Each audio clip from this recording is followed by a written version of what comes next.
be and just teach yourself. And it sort of stemmed from there. And I got interested in gems from that. So I got interested in semi-precious stones.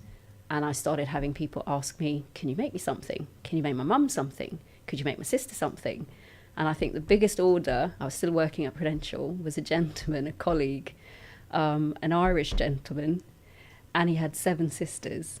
And he asked me to make each of the sisters a Christmas present. And that's sort of, and he said, and I'll pay you. Mm-hmm. And I thought, oh, I could earn from this. Someone's prepared to pay. Yeah. So it kind of just generated from that. And then in 2012, I decided I'd be qualified with metal. So I wanted to learn silversmithing because I wanted to produce more products. And I had to be trained how to work at the bench in a safe way. So that was a year's diploma with University of Arts London in Hatton Gardens. Yeah. And I graduated in 2012 and made my first ring, designed my first wax, product.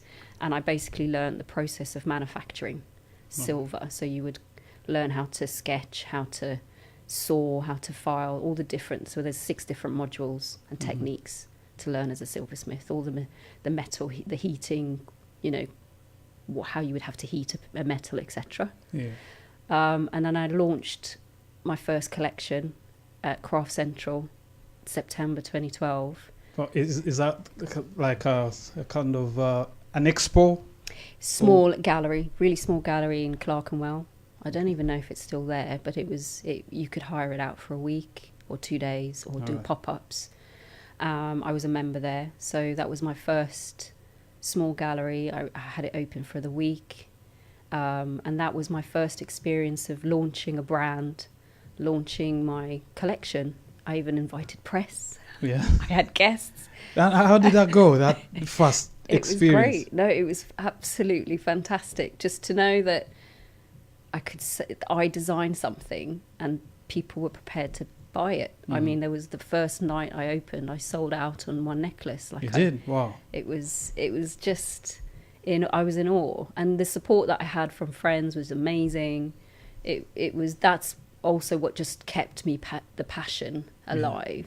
So I just kept working on that.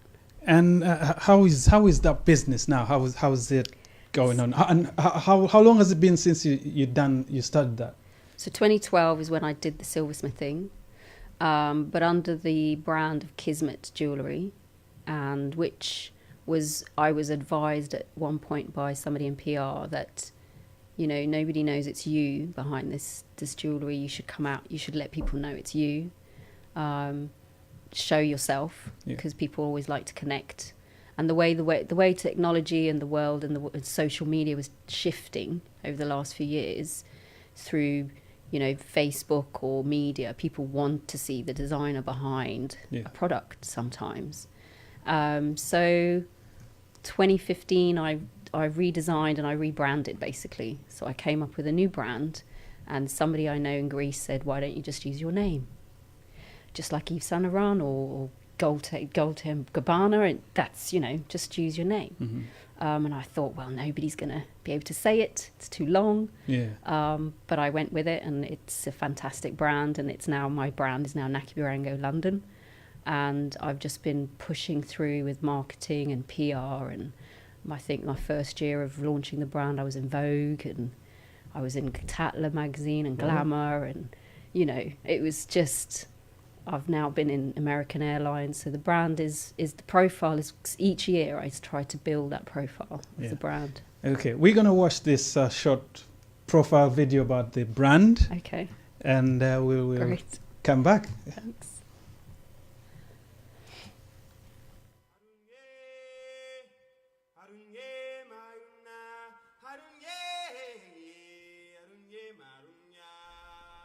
I'm Naki Birango, born to an Irish mother and Ugandan father.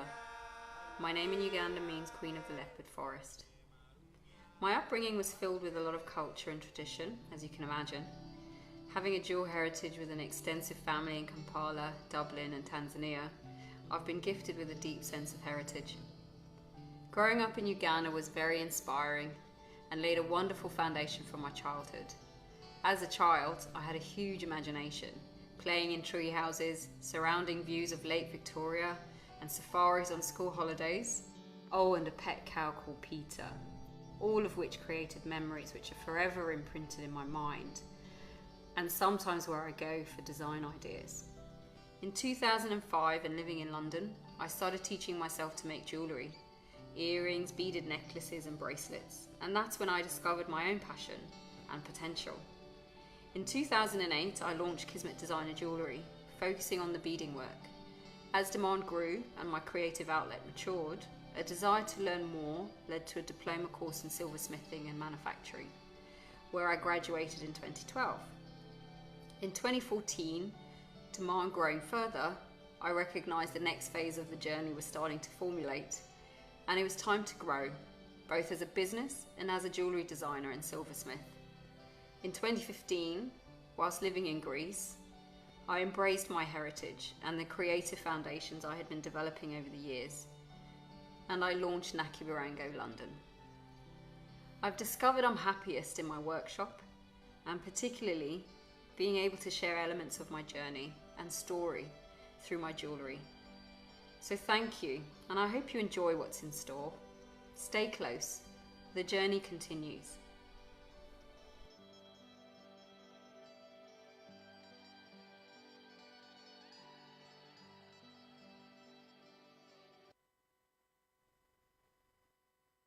That's really something.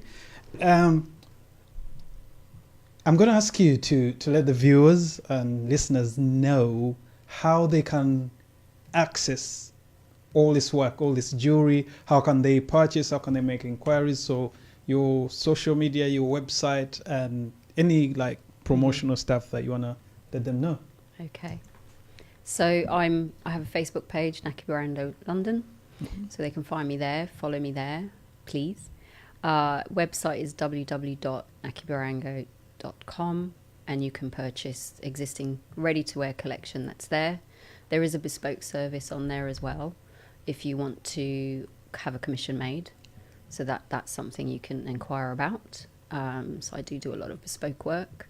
And I also have an Instagram page, nkb_London. And you'll find a very recent shoot that we did in Uganda in East Africa. So that's launching a new collection called 6 of 6. Okay. And that's primarily pushing a cuff design, and hexagon is 6 of 6. So that's where the inspiration comes, is from the hexagon. All right. And that shoot has it's got me a lot of attention. So because it's me going back to the soul of the brand, which is Uganda. Okay. And the Pearl of Africa. So have a look on the Instagram. So you can keep an eye on things. Just to reiterate,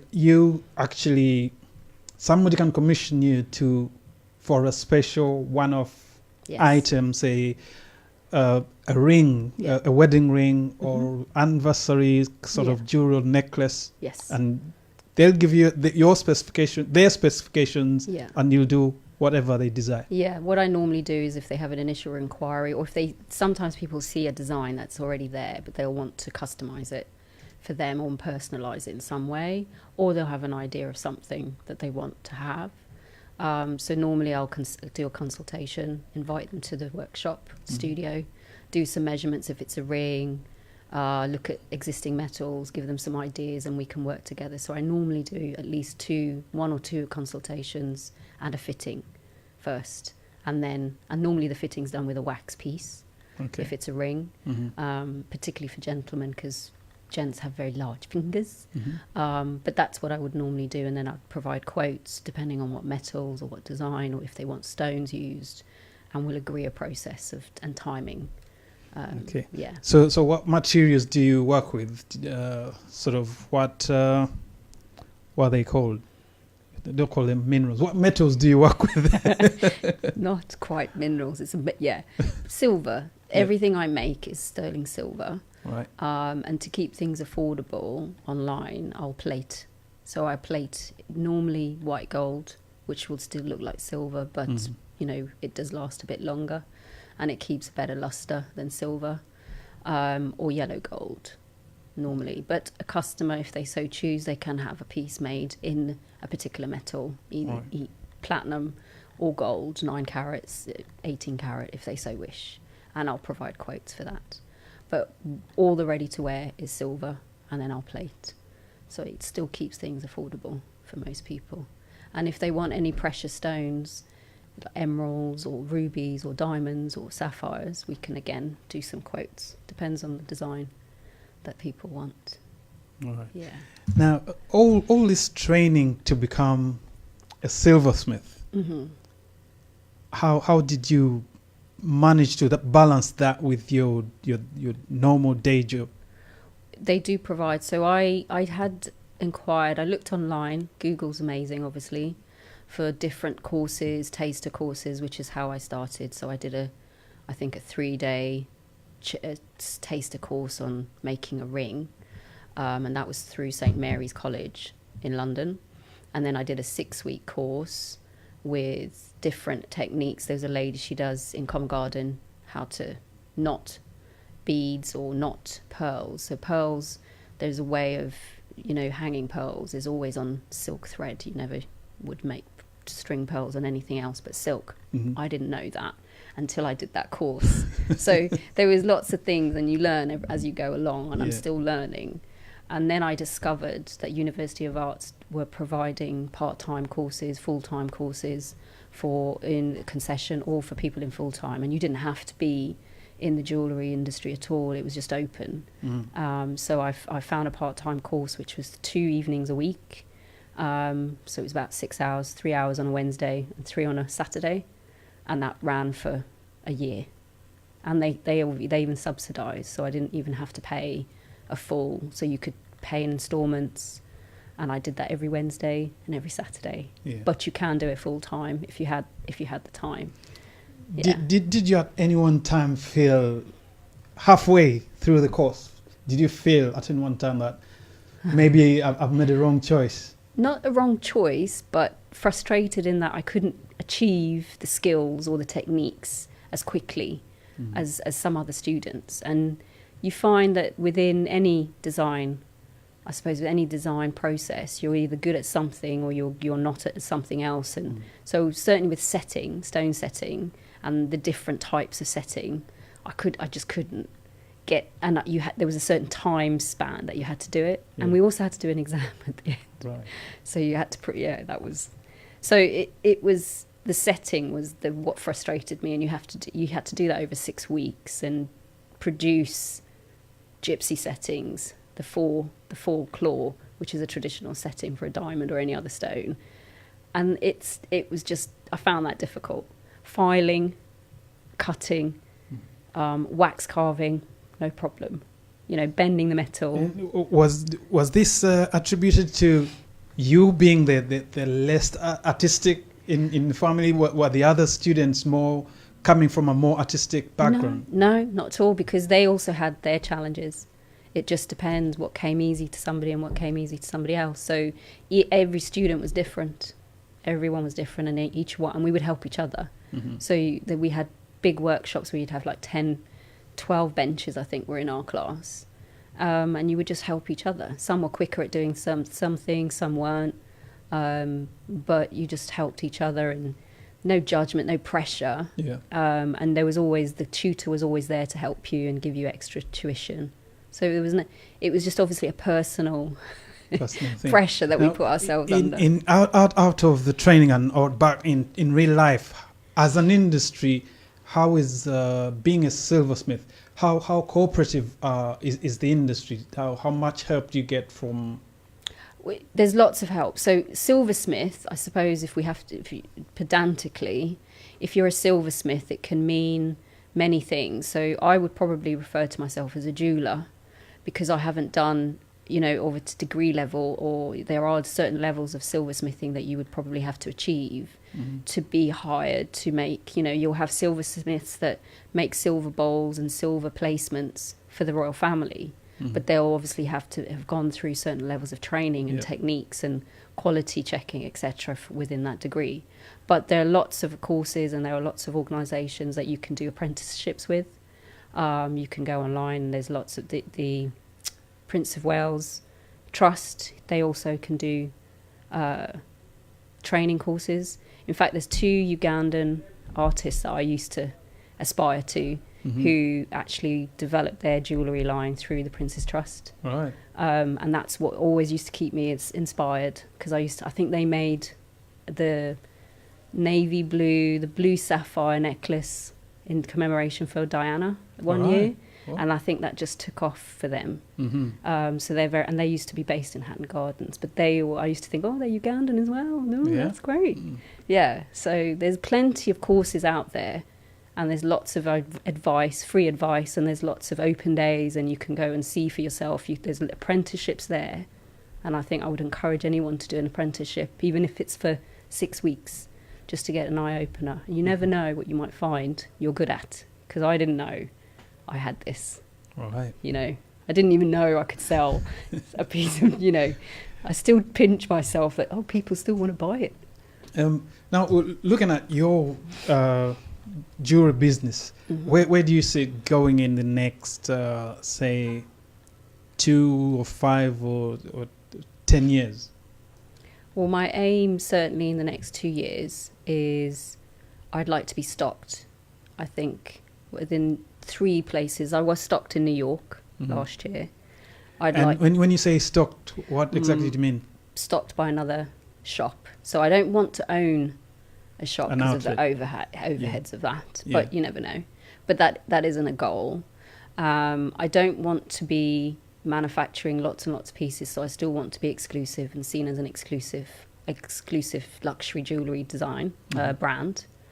So I'm targeting specific boutique type stores, shops, Paris, Italy. I've been approached by 2 shops in Italy who want to sample some of my pieces in Naples. So there are specific places I'd like to be seen and just test how the brand is received. I'd also love to be stocked in Melbourne, because I think Melbourne's amazing for design and jewellery, just to show that I've got a global presence as well. So that would be great for me in the next 2 to 3 years. 1 or 2 stores, and then we'll test how that goes. What sort of advice would you give a youngster trying to find themselves, and they're listening to you and they think, wow, that could be an avenue? I think if anything is interesting, give it a go.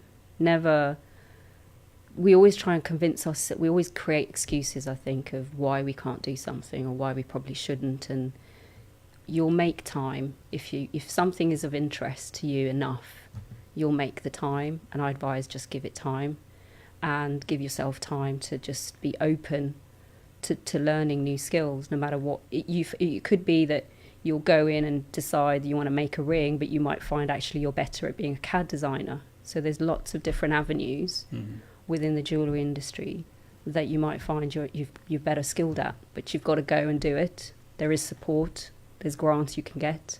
So just do taster courses and just go from there. Yeah, I mean, it's often said that you need to follow something that you have a passion in.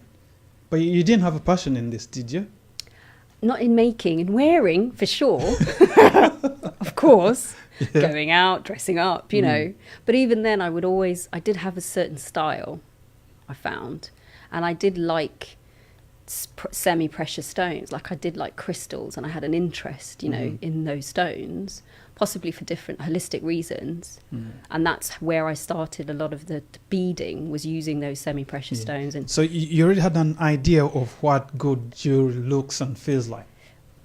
It's, again, I would like to have thought I had good taste, yes. Okay. You should. I mean, looking at your designs, you definitely have good taste. Now, moving on to something else. You are running...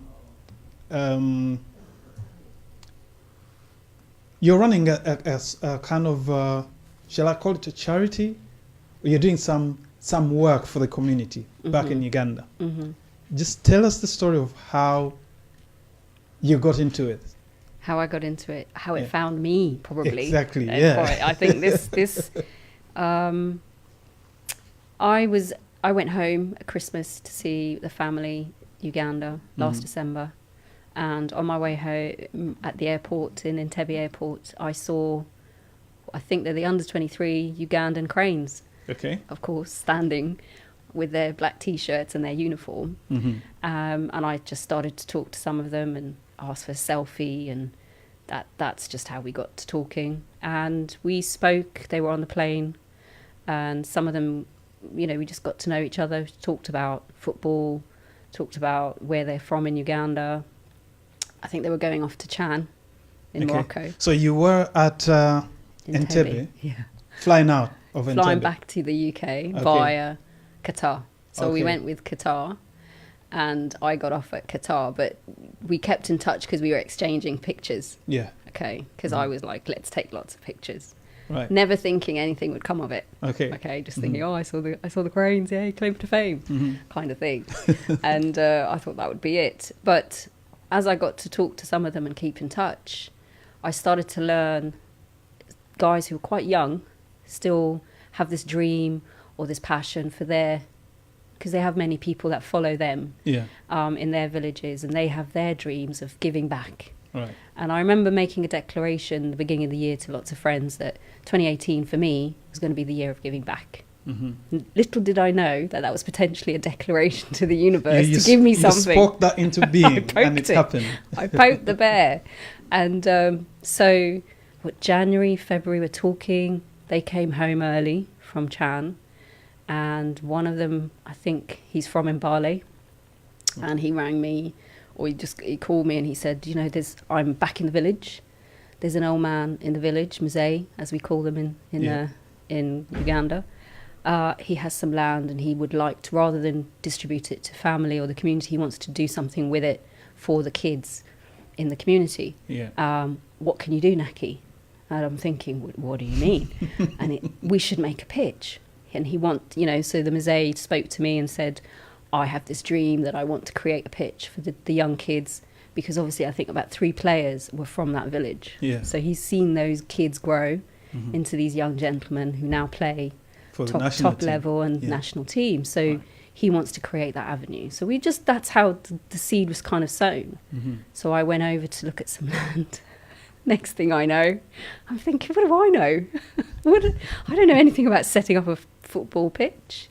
However, in sharing and talking about what I believe to be a very inspirational story, and the fact it came to me, I thought, well, whatever little I could do in just even having a conversation with colleagues, and in doing that, I found someone knows somebody who knows Crystal Palace, who knows this person, who knows this coach. Mm-hmm. Talk to this guy. Oh, somebody who knows somebody who has an academy in Spain. Talk to them, get some insight. So I started to learn about building a football academy. Right. So it went from a football pitch to an academy to a training facility. So I've been at it since January, and we found some land. So we created an identity. I found some guys who wanted to work with me just by talking about what I'm up to. So there's a team of guys in the UK, 2 of which I've never met, but we've just been WhatsApping. But they're inspired by football. All right. And they all love football. So one question. Were you, before this chance meeting of the Cranes, were you a football fan, football fanatic, or somebody who follows football? I'm a fan. Fanatic, no. Liverpool's my team. You know, it's default being Irish as well. But would I watch it every weekend? Probably not. I do now. Okay.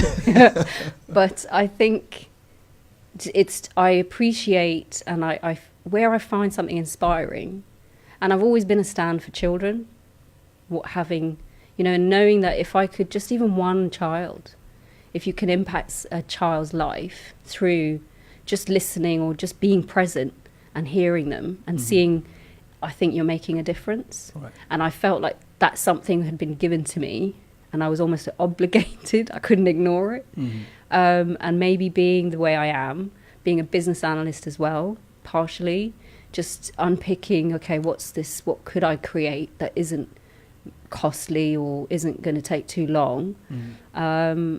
And before you know it, we're establishing a foundation. We've got a legal entity set up. We've found 7 acres in Budaka. Right. And we are aiming to create what we're calling phase 1, is, we've even got a website now. We've got a small website. Create a pitch with basic facilities, lockers, changing rooms for girls and boys. We're reaching out to coaches. We're reaching out to scouts, and anyone who wants to volunteer to come over when the pitch is ready, to start building an educational program, training program. And if there's sports talent there, we want to just create an avenue. Okay. And that's where we are. Now, initially, this started out as a channel to help girls playing football, right? Girls and boys, but definitely I started to recognise through spending some time with the guys on the team in Kampala, who obviously their passion is football as well, and learning, even seeing what's going on in the media and the sport itself. So I actually took up an exam as part of. So I ended up doing an 8-week course, and now I'm FIFA certified as an intermediary. But doing that course as well, it was quite evident that there is an opportunity to create a conversation or find awareness for female footballers, whether that be in Europe, whether that be in Africa. And something that I've started just talking to other agents or scouts and coaches within Uganda, within South Africa, within Ghana. I'm seeing that there's female footballers, but they still don't get enough coverage, certainly in Africa, and possibly not even in Europe in the same way that maybe the male players do. And there's no reason for that to be any different.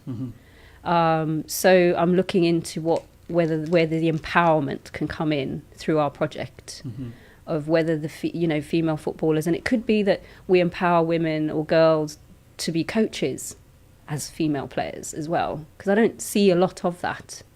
You'll see a lot of male coaches, but you don't.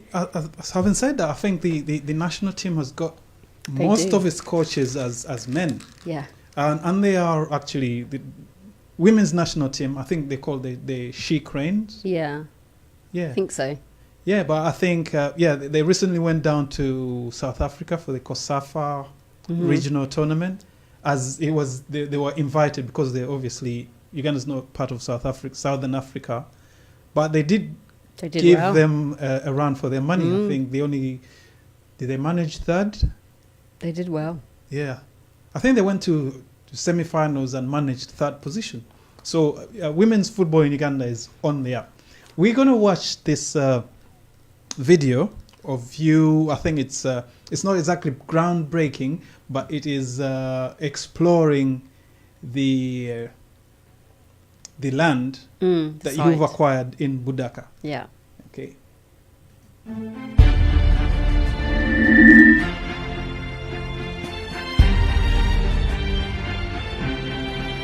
We celebrate our nation, our future, Uganda, and believe in the beautiful game of football in Uganda. We believe in our mother body.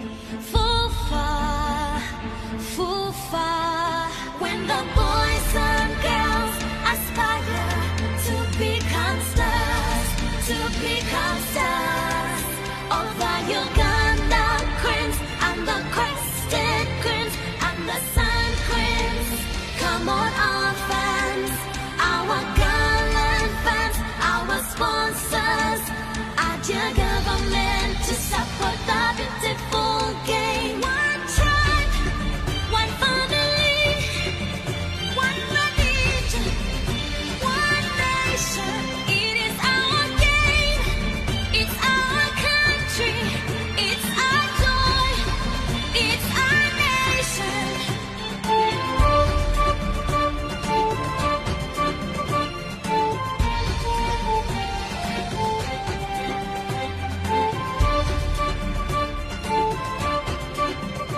We were both at regional game, Yeah. both inspired by football, certainly for inspiring young kids in Uganda. I'm half Ugandan, half Irish. And Latif introduced me to his dad, Mr. Sawali.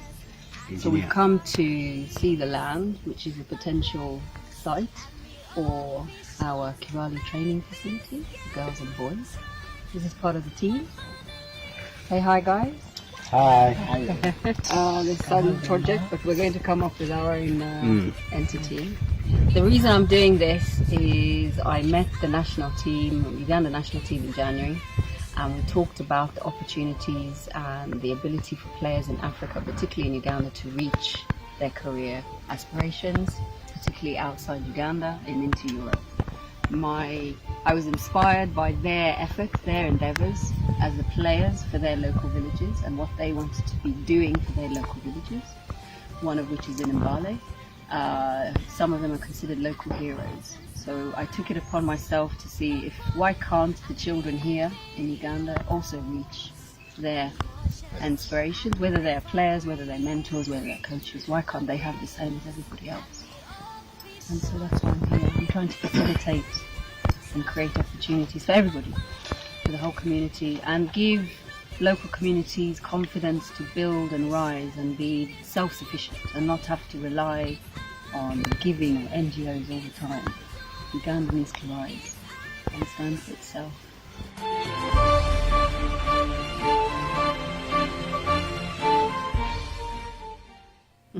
Yes.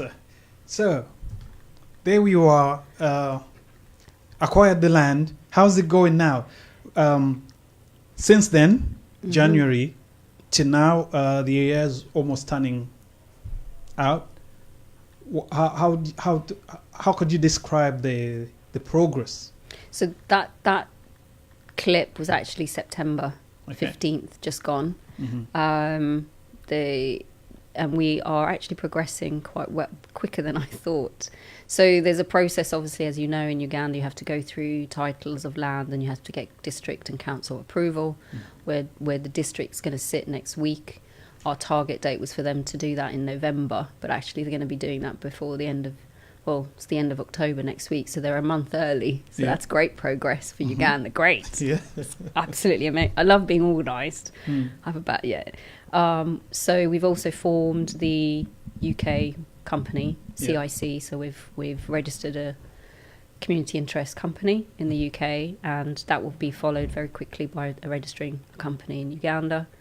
The idea is that when the titles are then processed, we will put the legal entity, as a leaseholder. So we're not buying the land, we're leasing it, and we'll agree the lease term with Mr. Swali, the owner of the land. Right. Neighbouring neighbours of the land are actually also very accommodating, and they're happy to, if we need to extend into additional space, then they're happy to do that. We've got bids from 2 architects, but also based in Kampala, Right. with their timelines and their upfront costs for design and concept. So we've got 2 concept designs for the site.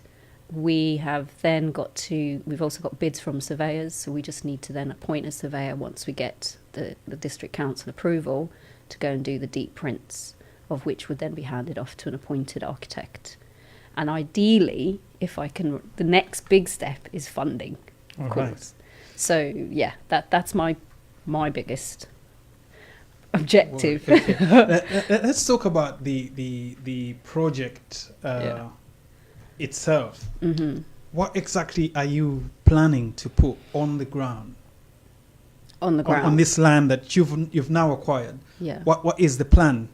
So we've got at least enough land to put match pitch on there, Yes. office facilities, Yeah.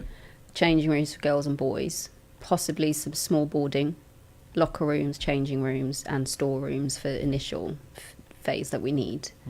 And enough space for like classroom space so that we can at least run some training programs. So we'll do some staffing, recruitment, on site as well. And that's pretty much, we're trying to keep it as not do too much so that we can achieve it by next year. Yeah.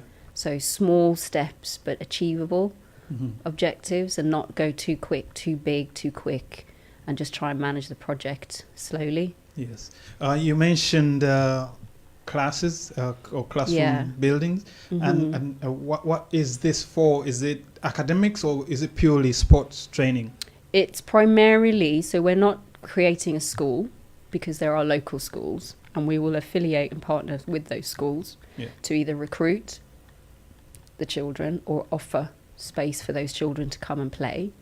But we'll also try and partner with the schools in terms of what they might need to help them. And through, so what we're trying to do is with our centre or with our facility is somehow complement and provide in some sort of support and collaborative support for the local schools within the area. There's about 4 that we've identified. Right.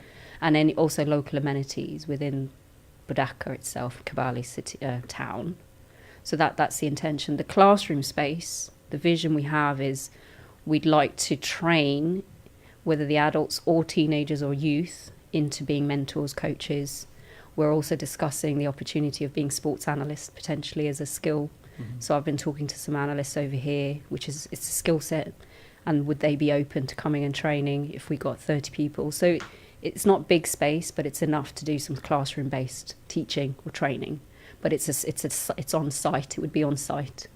And if anyone wanted to hire it as well for meetings, there's an opportunity to do that. If we have space to do marquees, we could rent out for weddings. So we're trying to also create revenue channels. Yeah. So it's going to be multi-purpose. Potential, yeah. Okay. Now, the area of choice, Budaka, this is eastern Uganda. This area is not known, it's not a big catchment area for football. It's rather known for long distance athletics. Yes. As well as football, they do have a senior team there in Budaka. Do they? Yeah, they Wow. do. Yeah, I did some research when we last spoke, actually. You planted the seed, and I was like, let me check. But yeah, they do have a senior team, and we're actually going to try and engage with the CEO. But Mbale, in general, as a region, is known to produce Oh yes, talent. Bali used to have the Yeah. famous one called, I don't think it still exists, maybe under another name, Mbale Heroes. Yeah, I'm not Used sure to if they're be still there. giant killers. Yeah, giant killers. They're tall. Yeah, Yes, they're whenever very tall. they went, they performed to beyond their expectations. That's why. Yeah. Yeah. Working in Uganda, what bottlenecks did you find, especially those that you didn't expect, the things that surprised you and that almost shook you to your foundations? I think we haven't seen it all yet either. So, whilst I'm Ugandan, I don't live there. Yeah. So, and I'm sadly to say I don't even speak the language well enough to be able to conduct or manage a site. So I'd have to rely on a local speaking. And they also speak a different dialect in Over there, Budaka yeah, as well. yeah.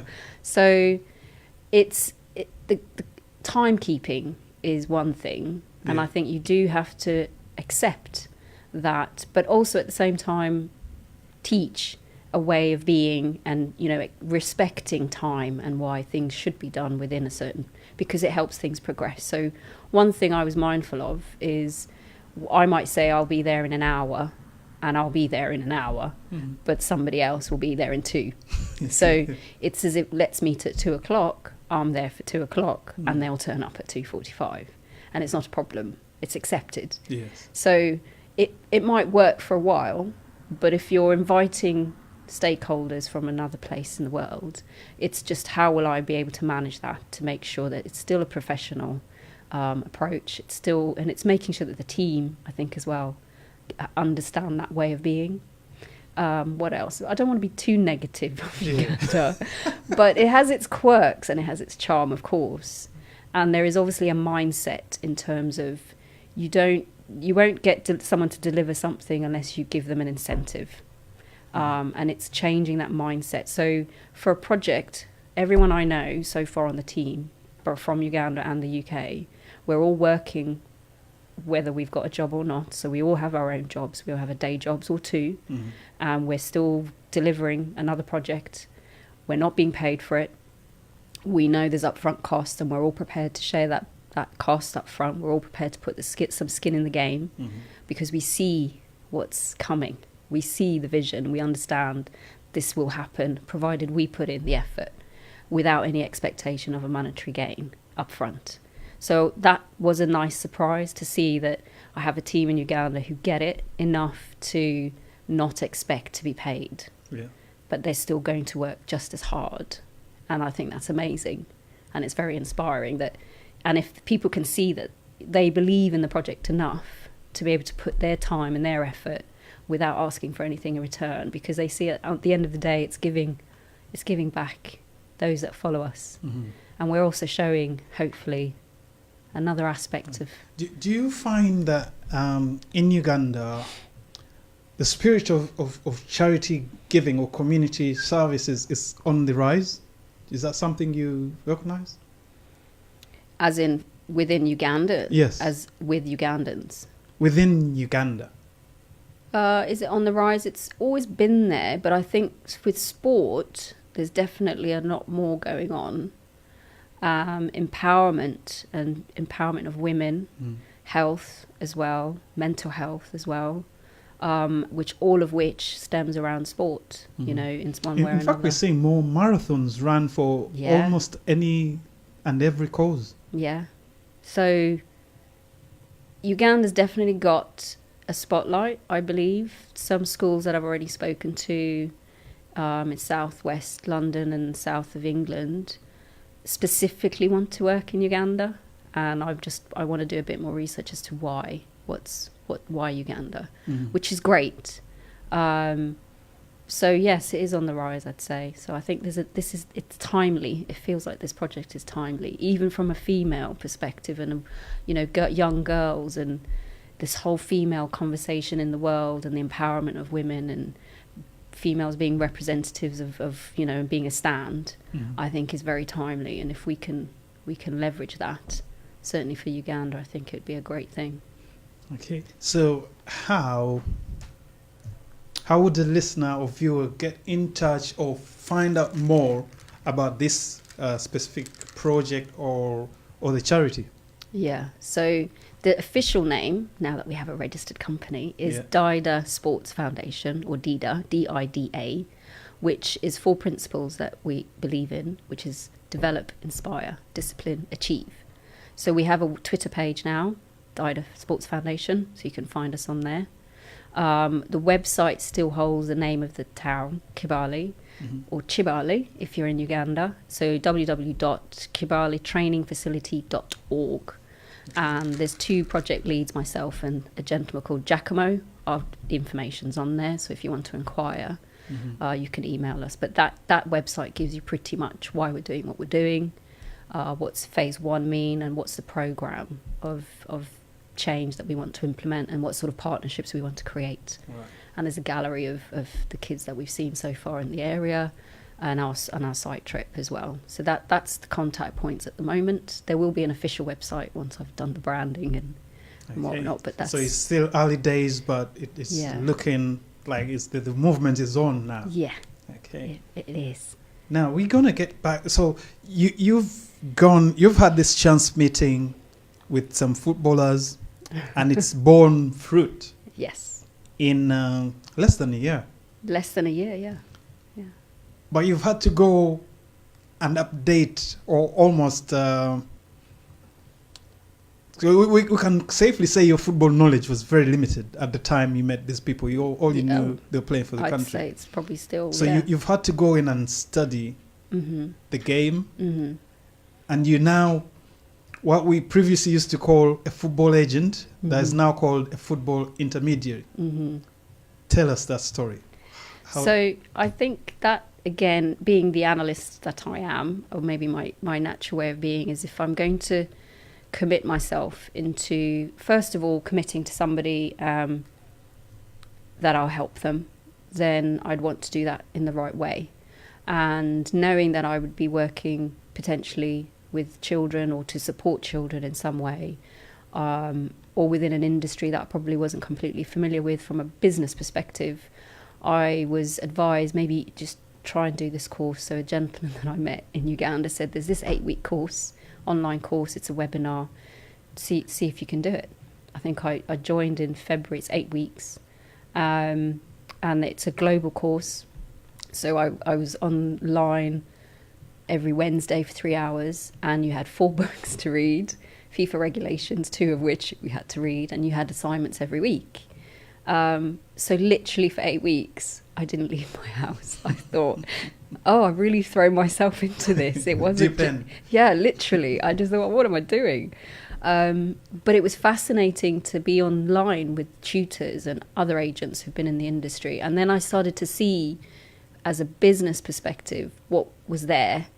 But it was also teaching me about the regulations of the sport and the rules and what you can and can't and shouldn't do, of which even now as a label, you know, the agent isn't seen as, it's more of a negative, you know, word in some places. And so at the end of that 8-week course, you do a 3-hour exam, of which you become FIFA certified. So I could promote players if I wanted to, of which I may do that. We're being very cryptic now. Are you handling any players at the moment? A couple, Okay. yeah. So, but again, it in my mind is I'm seeing opportunity to maybe take what I'm hearing as a frustration or a challenge from existing coaches or agents and I'm trying to problem solve that. You see, that's the analyst in me coming out, going, well, and then also looking at where's there an opportunity to monetize that as a business opportunity. But I did it because I thought, if I'm going to deliver something for kids or for a community, I need to understand what it is I'm doing. And it isn't necessarily I need to understand the game. I need to understand football as a business, and what that means and what you'd have to put into place as a structure and a framework to do what we say we want to do, what our objectives are. And that's where we are. And if you ask my friends, they probably wouldn't be surprised that Naki did that. You know. So where do you see, or what's the advantage, say, to the Ugandan player playing in the national league? What's the advantage? Yeah, for them having you, for example, or any other as an intermediary for them. So, of course, with my links in Europe and certainly the collaborative, the business relationships that I'm creating as we speak are opening up opportunities for me to work with clubs around the world, coaches around the world, colleges around the world. And it's just a case of building that network and creating solid relationships to create paths for them, of which is opening up literally on a daily basis. I have a different conversation and a different opportunity potentially arises. You know, there are opportunities and there's still gaps in Uganda where, as clubs in general, they could improve. And again, there's opportunity for me to advise there. At the club level, you know, there's the whole idea these days, can I even talk about this? Is that what I've seen is generating of data. So it's important for players to be promoted in the right way and quickly, and professionally. And Uganda, you know, there's opportunity. It's not that they don't do it, but they need to do it better. If they really want to move quickly and promote players to the best of their abilities. And that doesn't take long to shift. Incidentally, the Ugandan league is now televised. Yes. So I think it's a step in the right direction. It is. What would you say is the biggest hindrance, for example, of Ugandan players not getting into the European leagues? Because a couple have gone out into Asia where there's a lot of money, but obviously the quality of football is much less, much lower than that of Europe or America and South America.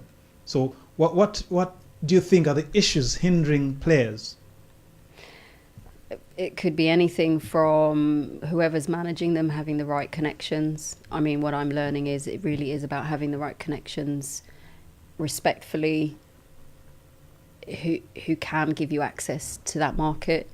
The UK is very different for any African because of the immigration process. You have to have played for the national team, I think 12 caps minimum. And really, in the UK, you've got to have dual passport. Otherwise, you just can't get a work permit. It's almost impossible. However, there are opportunities to go via Ireland, via Belgium, if you have the right contacts. And it really is about the contacts. And if you're at the right level, you really have to be a certain type of level. Mhm. And there is an opportunity maybe of accepting that continentally, you know, within the continent, players go through, and Uganda needs to be FIFA top 50 if you want Right. to get into Europe, really, and the UK. Yeah, I think they just went up four places into 79. Yeah. So there's an which is just opportunity, right? It's motivation, surely, but they've got to work hard. But if a player wants to strategically, there's a strategy, and managing those expectations, go via the right path, and just being patient, but being placed there at the right time, go via FIFA top 50, get the right quality, and that will get you into Europe. Can't guarantee that, Mm-hmm. you know, it's but the way to go. there is a strategy, and I think it's just managing expectations and not assume because you're at top league in Uganda that you're good enough.